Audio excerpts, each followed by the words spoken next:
Estamos aqui reunidos em nome do Pai, do Filho e do Espírito Santo. Amém. Olá, pessoal. Nós vamos iniciar mais uma aula de mecânica quântica e eu gostaria de pedir a vocês que se inscrevessem no canal, dessem like nos vídeos, acionem o sininho de notificações e também comentem nos vídeos.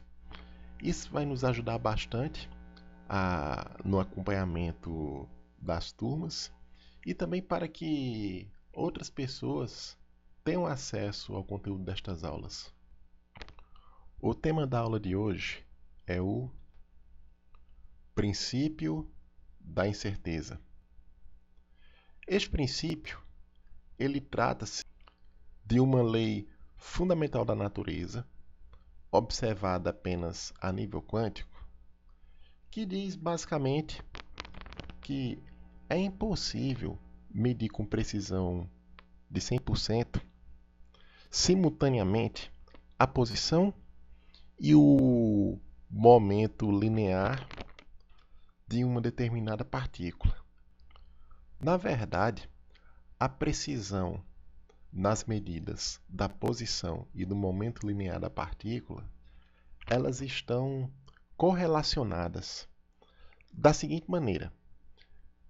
Se eu aumento, por exemplo, a precisão na medição da posição da partícula, eu perco totalmente a precisão na medição do momento. E o contrário acontece também. Se eu perco a precisão na medição da posição da partícula, eu ganho precisão na medição do momento. E este princípio da incerteza, ele vai trazer inúmeras implicações no comportamento de sistemas quânticos. Comportamentos estes que é totalmente diferente do que acontece classicamente nos sistemas.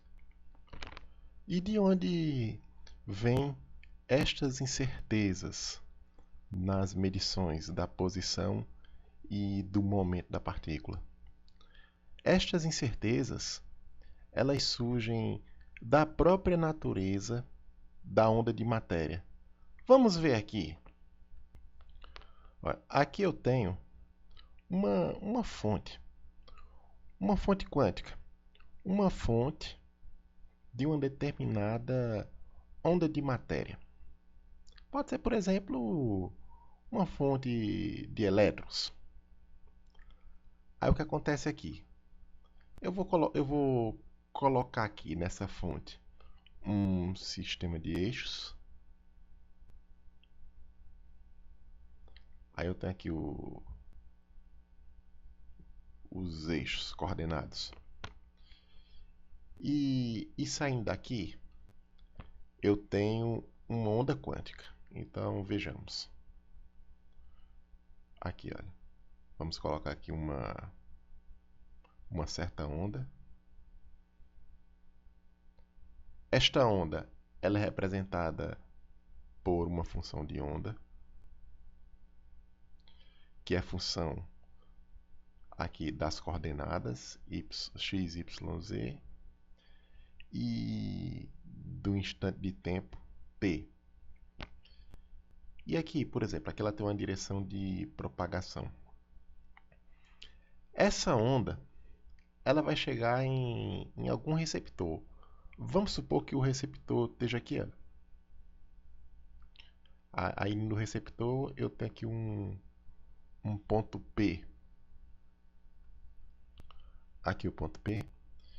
E o que esta onda ela vai transportar da fonte até aqui o ponto P. Esta onda ela vai transportar a distribuição de probabilidade associada à localização da partícula em alguma região aqui em torno de P. Então o que acontece? Eu considero aqui uma região em torno de P. Aí quando a onda de matéria, chega até P, ela traz a informação sobre a probabilidade de se localizar a partícula na região em torno do P. Então, quando eu falo em probabilidade de se medir a posição da partícula, isso me remete a uma incerteza na medição desta posição. E esta incerteza, ela está associada, como nós vamos ver, ao desvio padrão na medição da posição. Então aqui eu tenho associado à posição aqui um desvio padrão em relação à medição da posição.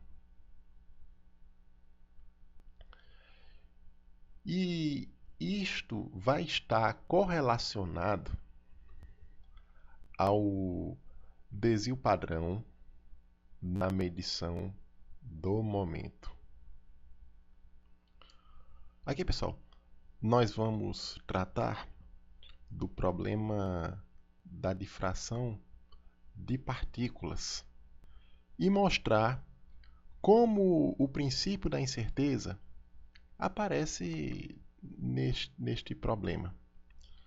Isto aqui, pessoal, esse problema da difração de partículas, ele trata-se de um experimento com grande importância histórica, porque foi no experimento da difração de partículas, né? Essas partículas, no caso, eram os elétrons. No experimento da difração de elétrons, foi que foi observado pela primeira vez o caráter ondulatório da matéria. É o famoso experimento de Davidson-Germer, que confirmou a hipótese de de Broglie das ondas de matéria. Pessoal, vamos aqui observar o esquema do experimento da difração de partículas. Então aqui, olha, observa aqui, ó, isto aqui é um feixe de partículas. Isso aqui é uma onda associada à partícula, uma onda plana monocromática. Essa onda aqui, ela permeia todo esse espaço aqui. Aí essa onda incide aqui, olha, num obstáculo. Esse obstáculo, ele tem uma abertura A. Essa parede aqui do obstáculo, ela bloqueia a passagem da onda.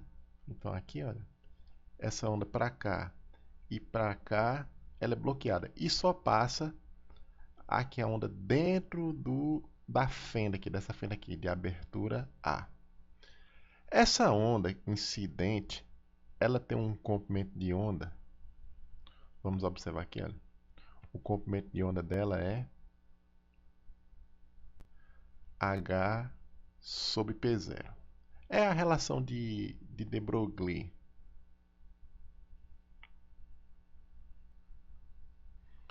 Aqui o comprimento de onda dessa onda incidente. Essa onda, ela permeia todo o espaço antes do obstáculo aqui. E a partícula associada aqui a essa onda, ela tem um momento linear, vamos colocar aqui, olha, o P,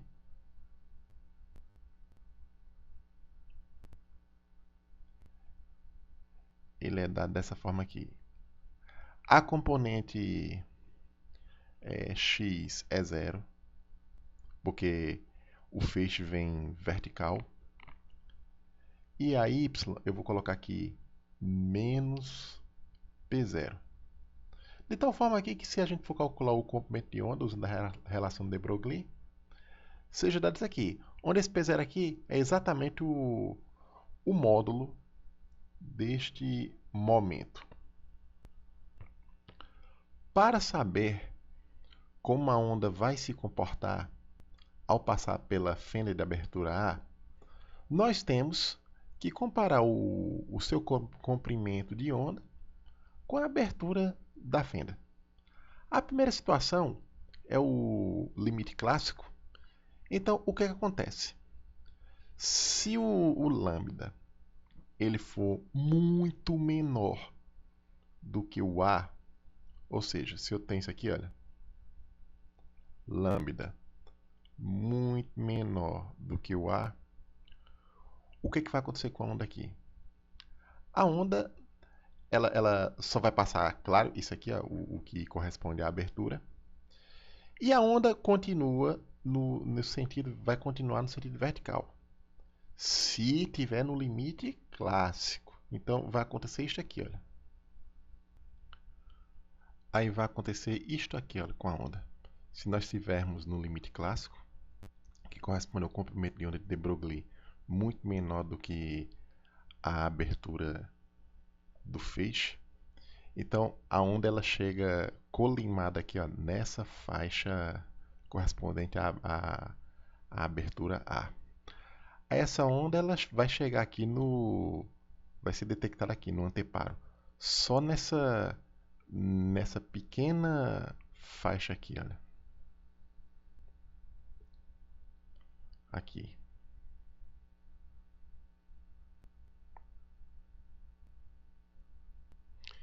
Isso se a onda for clássica.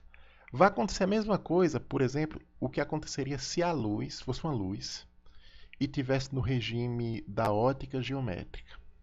Então, a luz no regime da ótica geométrica, ela não, quando ela passa aqui num obstáculo, ela não sofre difração. Ela passa direto aqui ao feixe. Então, assim, nós podemos dizer que a mecânica clássica está para a teoria... Aliás, perdão. A mecânica quântica está para a teoria ondulatória da luz, assim como a mecânica clássica está para a ótica geométrica. Mas a situação interessante vai acontecer quando tivermos no domínio quântico. O que é que vai acontecer então quando a onda chega aqui no feixe e quando tivermos no domínio quântico? Vejamos. Olha aqui o que acontece com o feixe incidente no domínio quântico. Quando ele passa aqui na abertura, o feixe se abre aqui, olha. Ele se abre e vai se espalhar aqui por todo o anteparo. Aí em todo o anteparo nós vamos ter uma onda recebida aqui. Aí o que vai acontecer? Eu vou ter aqui a distribuição de probabilidade de localização de partícula aqui no anteparo. A probabilidade de se localizar a partícula aqui, olha.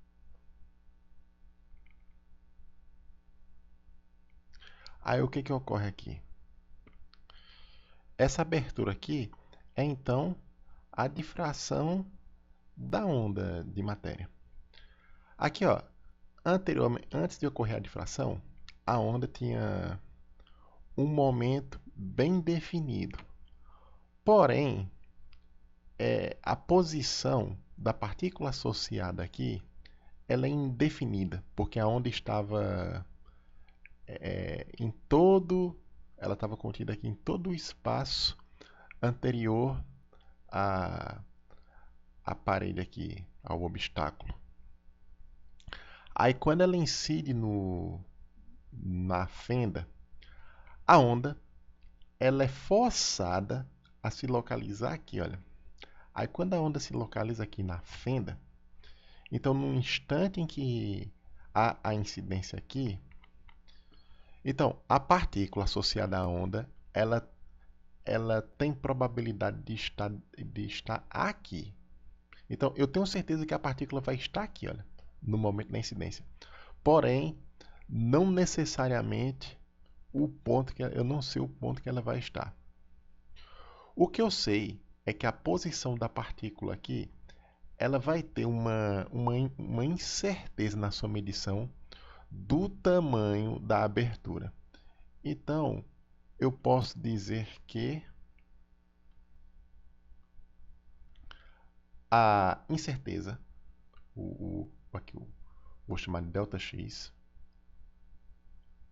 igual a. Do ponto de vista da partícula, o que acontece aqui? Olha? O feixe chega, aí uma parte do feixe continua na vertical, né? A partícula ela pode continuar a trajetória vertical. Porém, ela passa a adquirir uma probabilidade não nula de seguir esses outros caminhos. Ela pode seguir esse caminho aqui e seguir outros caminhos. Pode seguir esse aqui, olha. E pode seguir esse, e esse, e esse, e assim vai.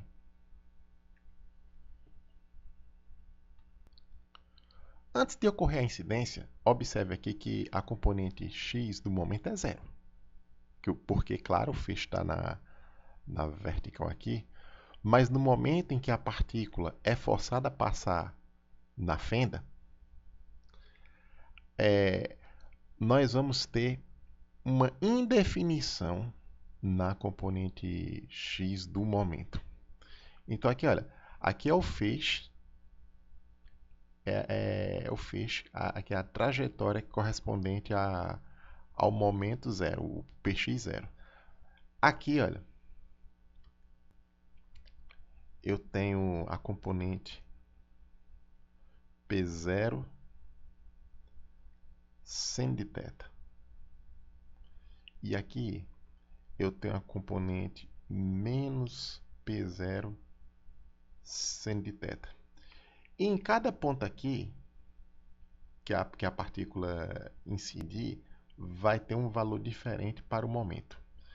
Então, significa o quê? Que quando a partícula se localiza aqui na fenda, eu vou ter uma indefinição, que antes o momento era definido e agora não é mais. Eu vou ter uma indefinição na componente x do momento. Aqui, olha, esse ponto aqui corresponde ao mínimo de difração. Aqui, olha, os primeiros mínimos de difração. Aqui o segundo mínimo, etc. No estudo da difração da onda, nós entendemos que a condição para que a difração ocorra é isto aqui, olha. A seno de θ igual n lambda, onde esse n ele é um número inteiro. Esse n aqui é o quê? Ele é mais ou menos 1, mais ou menos 2, etc. Esse n corresponde aos respectivos mínimos. Aqui, ó, mais ou menos 1 corresponde a esse aqui, olha. Aqui é mais 1 e esse outro menos 1. Esse aqui 2 e esse outro aqui, olha, menos 2. E assim vai. No caso aqui do primeiro mínimo, eu fazendo aqui n igual a 1, eu tenho o quê? Que a seno de θ igual lambda. E pela relação de de Broglie, esse lambda é o quê? Olha aqui, olha. Ele é H sobre P0. Observe aqui que no primeiro mínimo, a incerteza na medição do momento, ela é dessa ordem aqui de grandeza aqui, olha. Aí vai ser, eu vou então colocar a incerteza na medição do momento como sendo isto aqui, olha. ΔP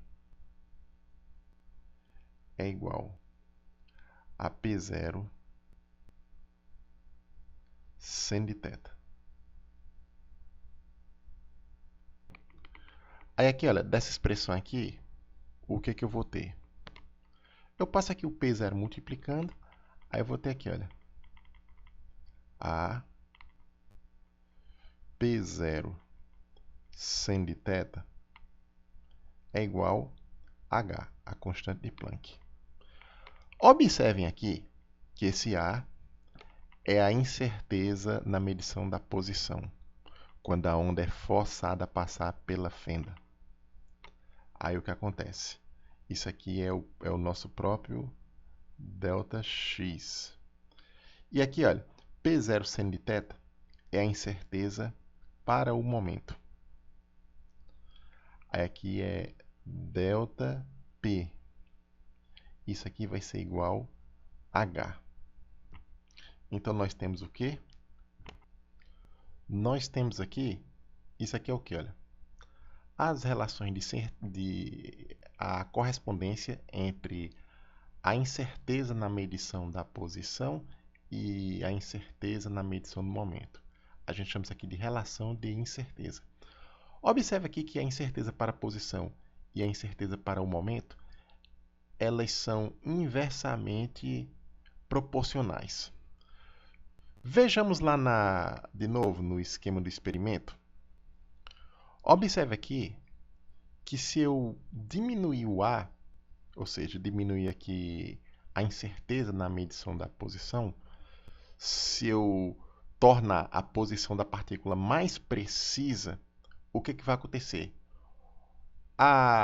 O feixe difratado ele abre mais, e essa abertura maior significa que a incerteza no momento vai ser maior.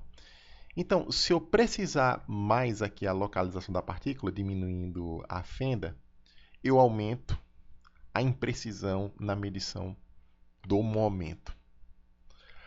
E do mesmo jeito, se eu aumentar aqui essa fenda, ou seja, eu estou aumentando a incerteza na medição da posição, a medição do momento vai ficar mais definida. Então, eu vou me aproximando cada vez mais da situação da onda incidente, que a situação da onda incidente, o momento era bem definido. Então, aqui, olha, à medida que eu abro mais a fenda, o momento ele vai ficando mais próximo do que era anteriormente, antes da onda incidir na fenda. Isso por quê? Porque a incerteza na medição da posição e a incerteza na medição do momento estão correlacionados pela relação de incerteza. Essa relação de incerteza aqui, na verdade, ela é a manifestação de um princípio mais geral, que é o que nós chamamos de princípio da incerteza de Heisenberg. Então, a forma matemática da gente escrever o princípio da incerteza de Heisenberg é esta aqui, olha. Aqui, olha. Eis o princípio da incerteza de Heisenberg. De Heisenberg porque isto é uma homenagem ao físico Werner Karl Heisenberg, que foi o primeiro cientista a tratar do assunto do princípio da incerteza. Aí, pessoal, nós vamos ver mais na frente que, como consequência dos postulados da mecânica quântica, o princípio da incerteza de Heisenberg, que correlaciona a incerteza na medição da posição e a incerteza na medição do momento, isso aqui tem que ser obedecido. Observe aqui que eu não posso aqui, por exemplo, olha, ter o ΔX0 e o ΔP0. Por quê? Porque senão essa desigualdade do princípio da incerteza ela é violada. Então, para isso aqui, para esse princípio ser obedecido, ΔX e ΔP tem que ser diferente de zero. Então, na medida da posição e do momento da partícula, tem que ter necessariamente alguma imprecisão, se for medir as duas coisas simultaneamente.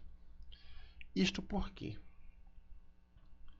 Isto não é um problema dos instrumentos de medição. Os instrumentos de medição podem ser os melhores possíveis, mas o princípio da incerteza não está relacionado com a limitação dos instrumentos de medida, mas sim com uma imposição da própria natureza na medição dessas grandezas aqui simultaneamente. Olha aqui, pessoal. Aqui é um pacote de onda típico. Observe que essa onda aqui, olha, é uma onda localizada. E esse tipo de onda aqui, olha, ela está localizada numa região, vamos colocar aqui, olha, ΔX, esse pacote aqui.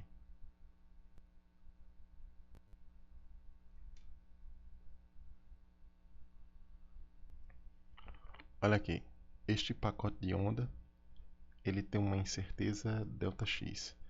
Essa incerteza ΔX, ela corresponde também a uma incerteza da medição do momento dessa onda, uma incerteza ΔP. Essa incerteza ΔP, ela está associada a um fato deste pacote de onda, é que este pacote ele é formado pela superposição de vários comprimentos de onda. Então, cada comprimento de onda desse que se superpõe, ela corresponde a um determinado momento. Então, esses vários momentos se superpõem e aí isso gera esse pacote de onda com esta incerteza na medição do momento. Vamos observar estes dois casos aqui, olha. Essa onda aqui, ela é uma onda que vai se aproximando da onda plana monocromática. E neste caso, é uma onda com um comprimento de onda bem definido, o que significa, pela relação de de Broglie, que o momento ele é bem definido. Neste caso aqui. Em compensação, quanto mais eu vou definindo a medição do momento, a posição ela fica completamente indefinida. Observe aqui, olha, que essa onda, à medida que ela vai tendendo a uma onda plana monocromática, a posição fica totalmente indeterminada. Porque essa onda, olha, ela está espalhada em todo o espaço aqui, olha. Ela não está localizada, ela está nessa região, ela está contida nessa região todinha aqui.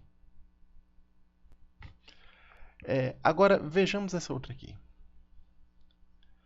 Essa outra onda, ela está localizada numa pequena faixa aqui, ΔX. Então, nesse caso aqui, olha, como essa faixa é muito pequena, à medida que eu vou diminuindo o tamanho dessa faixa, a posição da sua medida vai ficando bem definida. Mas, no entanto, uma faixa dessa de onda, isso aqui é um pulso, se a gente for investigar como é a composição de um pulso, ela é composta por um número muito grande de ondas monocromáticas. Então aqui, olha, nesse pulso aqui, nós temos um momento bem definido, porque ele é formado pela superposição de inúmeras ondas monocromáticas com comprimentos de ondas diferentes. Por isso é que o momento fica indefinido. Enquanto a medição da posição ela vai ficando bem definida aqui. Então aqui, pessoal, a gente vê o balanço da incerteza. Eu vou definindo o momento indefinindo a posição. E o contrário também é verificado. Eu defino a posição e indefino o momento. Aqui, ó, eu só corrigi aqui, olha, indefinido. Deixa eu terminar de corrigir aqui, pronto. Então, vocês entenderam aqui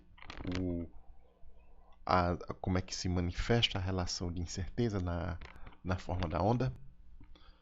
Vamos então, pessoal, aqui tratar de uma consequência do princípio da incerteza.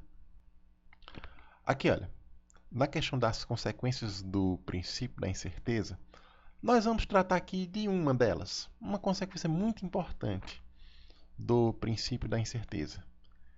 É a questão da energia de ponto zero. O que é essa energia de ponto zero?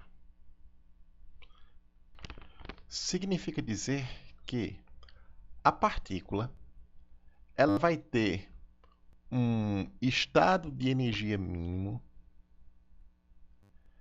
Nós vamos ter aqui um E mínimo. Que essa energia mínima ela corresponde a uma energia cinética. Essa energia aqui é a cinética. Diferente de zero. Vamos supor então que a partícula de massa m ela se movimente numa região de tamanho característico ΔX. Ok? E assim, a incerteza para a medição do momento, o ΔP, ele é dado pelo desvio padrão na medição do momento. Aí ele é definido assim, olha. O valor esperado de P quadrado menos o valor esperado de P elevado ao quadrado. Isso aqui, raiz quadrada.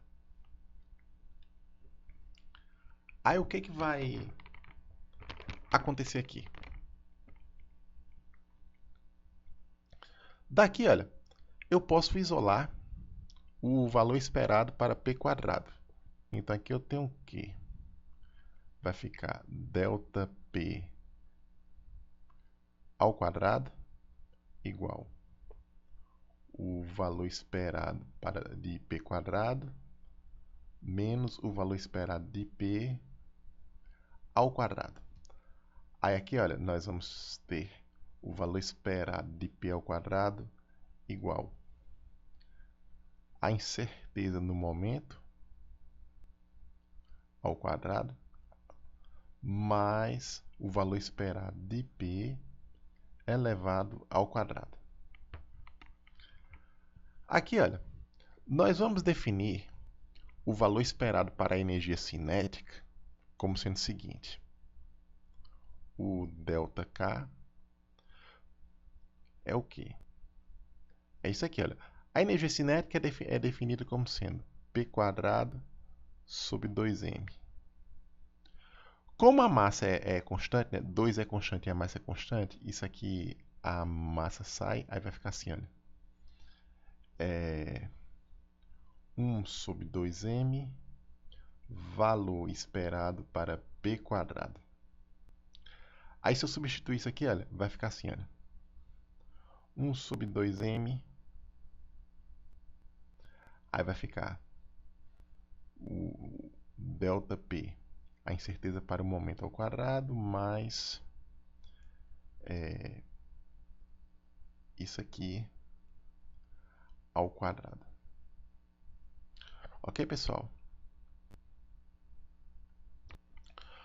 Aqui, pessoal, da relação de incerteza, do princípio da incerteza, nós temos isso aqui, olha. Aí o que acontece aqui? O ΔP ao quadrado, ele é maior ou igual, então, que... Aí se eu desço aqui, olha. H cortado ao quadrado, dividido por 4, ΔX quadrado. ok? Aí, o que que significa aqui, pessoal? Olha só aqui, olha. O ΔP quadrado, conforme mostramos aqui, ele é maior ou igual que isso aqui, né? Então, esse ΔP quadrado, somado com o valor esperado de P ao quadrado, que é positivo, vai ser maior que isto aqui. Então, eu posso dizer aqui, olha, que o valor esperado para a energia cinética, ele vai ser isso aqui. Vejamos. Bota aqui, olha. Deixa eu subir mais um pouquinho.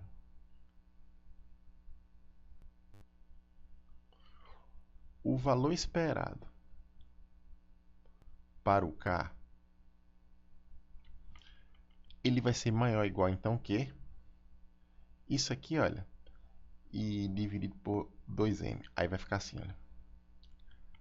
H cortado ao quadrado dividido por 8m ΔX quadrado.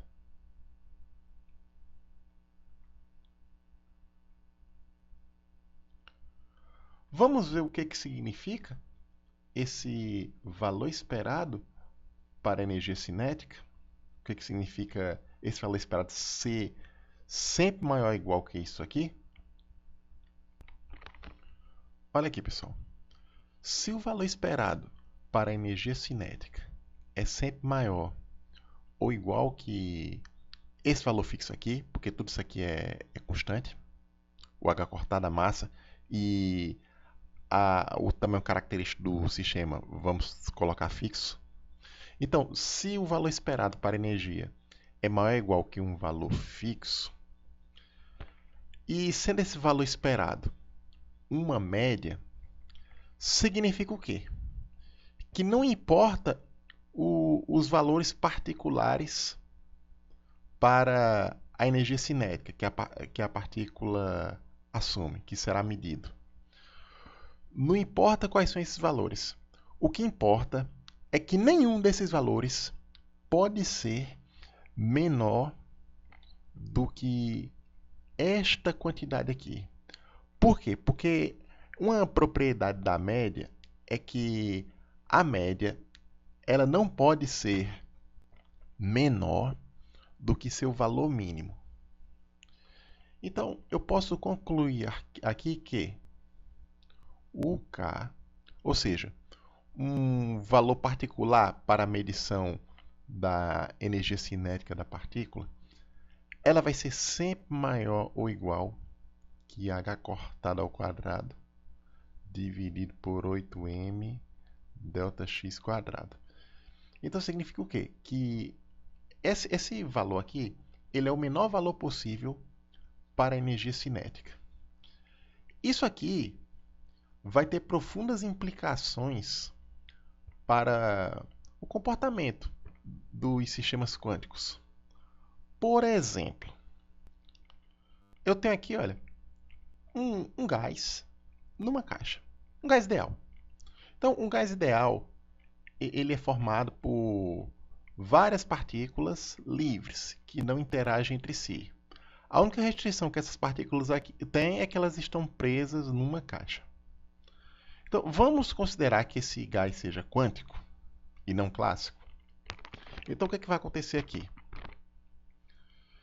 Vamos supor que eu faça a temperatura desse gás cada vez menor. Ou seja, nós vamos colocar essa temperatura tendendo ao zero absoluto. Então, o que vai acontecer aqui? Mesmo que eu faça a temperatura o mais próximo possível do zero absoluto, essas partículas aqui, cada uma dessas partículas, elas não podem ter energia cinética menor do que esta quantidade aqui. Então, mesmo na temperatura tendendo a zero, essas partículas vão ter energia cinética e assim vão colidir com as paredes da caixa. o que significa que que o gás vai ter pressão, mesmo a temperatura zero. Isso aqui, pessoal, isso é um fenômeno puramente quântico. Essa existência de pressão a temperatura zero. Isso não existe no gás ideal clássico. Vamos ver agora, pessoal. Aqui, ó, o oscilador harmônico. Aqui é a energia potencial. Eu tracei aqui grosseiramente o gráfico da energia potencial do oscilador harmônico, que é uma parábola. Aí o que acontece? Se nós observarmos no oscilador harmônico clássico o sistema massa-mola, eu posso colocar a massa na posição de equilíbrio. Aí quando eu boto a massa na posição de equilíbrio, né, que corresponde à posição que ela nem está esticada nem comprimida a mola, a massa fica em repouso, lá na posição de equilíbrio. Mas, se esse oscilador aqui for quântico, isso é impossível. Ele jamais fica em repouso. Esse estado aqui, olha, de energia zero, é impossível. Ele tem que estar aqui numa energia diferente de zero. Então, a energia mínima corresponde a algo aqui. Aí aqui, esse estado aqui corresponde à energia cinética, aquele valor mínimo lá, dH cortado ao quadrado, dividido por 8m, delta x quadrado. Nesse estado aqui, o ΔX, a incerteza para a posição, vai ser 2 vezes a amplitude do oscilador. Então aqui, esse estado aqui corresponde a uma amplitude mínima para a oscilação. Uma aplicação muito importante do oscilador harmônico quântico é na quantização do campo eletromagnético. Quanticamente, a gente pode considerar o campo eletromagnético como sendo um oscilador harmônico, formado pela superposição de fótons. Então, eu tenho um estado de um fóton, outro estado que corresponde a 2 fótons, 3 fótons, 4 fótons, etc. Então, qualquer manifestação do campo eletromagnético é um desses estados de N fótons. Pode ser que tenha 1 fóton, 2 fótons, 3 fótons, etc. Mas tem também o estado correspondente à energia de ponto zero, que é o estado de 0 fótons. Nesse estado do campo eletromagnético, não tem nenhum fóton, porém, ainda se tem a energia eletromagnética. Esse estado especial, o estado correspondente à energia de ponto zero do campo eletromagnético quântico, é o que a gente chama de estado de vácuo. Aí a gente vê aqui, começa a entender na mecânica quântica que o vácuo, ele tem estrutura, ele tem uma energia, e esse estado de vácuo, ele interage com a matéria. E essa interação com a matéria produz efeitos mensuráveis. Por exemplo, no caso do estado de vácuo associado ao campo eletromagnético, eu posso ter o efeito Casimir, por exemplo. Eu tenho também as forças de Van der Waals, que são forças de ligação entre moléculas. E por aí vai. Então, vocês observam que o princípio da incerteza ele tem inúmeras implicações nos sistemas quânticos. A gente pegou só uma dessas implicações, que é a questão da energia de ponto zero. E mesmo assim, só essa implicação já nos traz inúmeros desdobramentos. Para vocês verem a grande importância do princípio da incerteza na mecânica quântica. E eu não falei aqui ainda que o princípio da incerteza não vale só quando fosse medir posição em momento, não. Existem outros princípios da incerteza, com outras grandezas. Mais na frente, nós vamos estudar a questão do momento angular para a partícula quântica.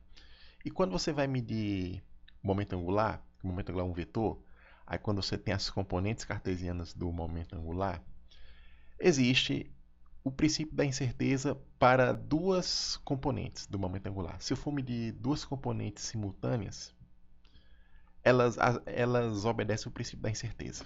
Do mesmo jeito que aí nós temos aqui que a posição e o momento linear obedecem o princípio da incerteza. Aí as componentes do momento angular também obedecem um certo princípio de incerteza. Ok, pessoal? Então eu vou encerrar por aqui e até a próxima aula.